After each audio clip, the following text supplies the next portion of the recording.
Suspicious activity report is when the bank files notice with the Treasury Cabinet that they suspect their client has committed a crime. Doesn't mean they committed a crime. They have a strong suspicion that a crime was committed, so it's to protect the bank as well. So how frequently do these things happen? Very seldom, despite what the Washington Post, or in their defense of the Biden, they say, well, everybody has a suspicious activity report. That is baloney. I was on a bank board for 10 years. I think we issued 2 over the course of 10 years. And how many were issued concerning Hunter Biden and Joe Biden and the Biden family?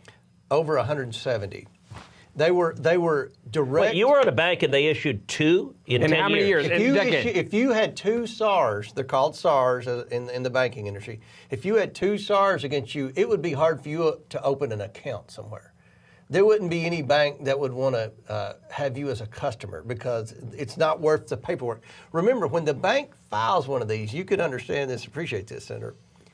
That's inviting the regulators to come in and regulate.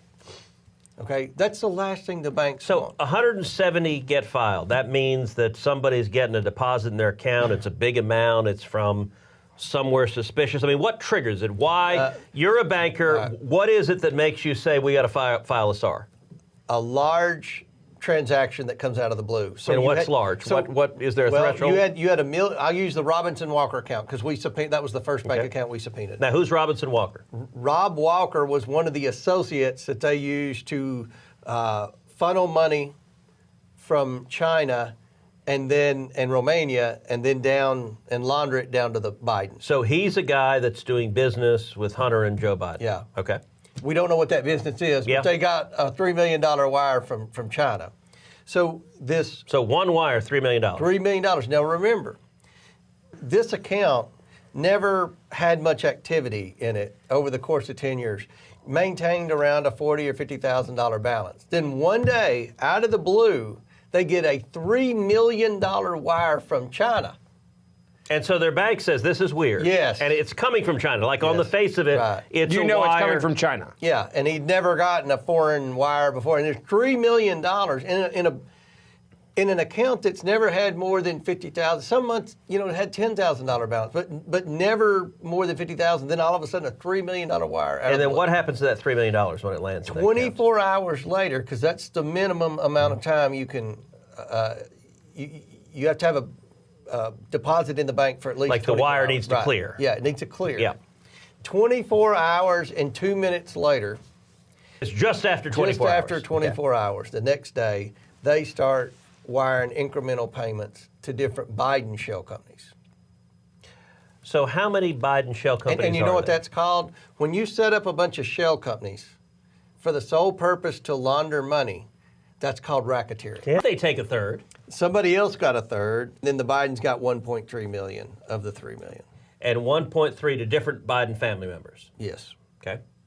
And that's just from one payment. That particular transaction went to 4 different Biden family members. So that was one suspicious activity report. One. And there's 100 and how many? 169 more. Plus, just because, those were suspicious activity reports that were created by Joe or Hunter Biden.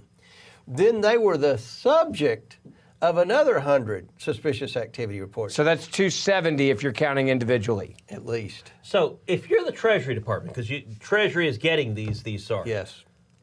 I don't know of anybody that's ever gotten more than 2 or 3. You're talking about the president's immediate family that got over 170, right? Normally, and here's what the suspicious activity report said. I've had access and I've read them all at Treasury.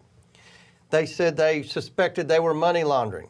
They suspected they had... and this is from multiple banks. It's not just multiple banks. Banks you've heard of. J.P. Morgan, Wells Fargo, U.S. Bank. These are Bank of America. Big banks. These are serious banks with real lawyers that know what they're doing. And they knew who they were. They said this is a politically exposed person. They suspected some of these wires were coming from state-owned entities. They said that from some of the China... Okay, so you're going to explain what that means. The communist government is sending the money. Yes, according to J.P. Morgan. And the whistleblower in that scenario is the bank who's saying that. The whistleblower So J.P. Morgan is saying, we believe... J.P. Morgan, Wells Fargo, Bank of America. So they write this suspicious activity report. By the way, like all of those banks, J.P. Morgan, their CEO, Jamie Dimon, is a prominent Democrat. Right. mean, none of these banks are Republicans. None of these banks have it out for the Bidens. We've lost Wall Street. They're all Democrats. Yeah, I mean, that's not, so these are all banks that are reliable political donors to the Democrats that are nonetheless looking at reports saying, wow, this is really concerning. But they're writing in the report. I'm in shock by this. You've seen a lot more of this stuff in the legal world than I have. I'm genuinely in shock right now, the fact that you're telling me that an American bank is writing that we believe a wire transfer coming into the Biden family is coming from the Chinese Communist government, not an entity. It's money laundering. It's money, and we're saying it's money laundering on top of it coming from the Chinese Communist government. Is that the moment when you said, holy crap? Yeah. Wire fraud, tax fraud, money laundering. So they're naming all the things they think. A shell company is a fake company, okay? It's a company that... So it's not a real business. It's not making widgets. They don't make anything. They don't produce anything. They don't provide a good or service. Okay. They're just... It's just a corporate entity that's created on paper. We could go to the Texas or Kentucky Secretary of State and file a company in 2 minutes that says Cruz and Comer Energy Company. But that doesn't mean we have an energy company. Right. We just have an LLC, limited liability company, that says we're a energy company. So they just create these fake companies. And how many are we talking about? 20. 20. 20. So 20 different Biden fake companies. They don't have factories. No. They don't have machinery. They don't have real products. estate. They don't own have real a estate. website. They don't have a business card. They don't So have there are employees. 20 They don't have a companies. storefront. They have nothing. Okay, they're just. So that's where the laundering. Yes. So explain how you launder money and how that works. Money laundering is hiding money. You're hiding the source of the money, and you're deceiving the Internal Revenue Service to try to evade taxes. So if the Hunter Biden was doing something legitimate for China, they could have just wired the money to Hunter Biden, but they didn't. They sent it to a company called Robinson Walker. Then they wired it to a company called Owasco. Then they wired it to another company called Bohe something or another. And then they start And do these companies do anything with it? Nothing. Or they're just it's just like a bucket to pour the water in, and then you pour it in another place and pour it somewhere else. That's exactly what it is. And it was organized.